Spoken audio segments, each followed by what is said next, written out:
Good morning, guys. Nagigising ko lang. Hindi pa ako nakakasuklay. Tinatamad kasi akong tumayo eh. Day off ko kasi ngayon eh, guys. Pero kailangan tumayo. Daming labahan. Yan. Napapakulo ako ng mainit na tubig. Ang kape. Yan.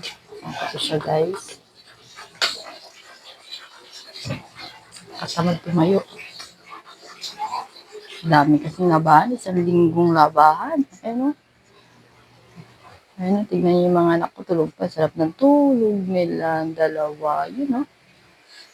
Kasi sila, guys. Kaya nga, ako nagwa-washing. Ay, naku. Pagkamot na lang tayo ng ulo. Sa dami ng labahan. Isang linggong labahan.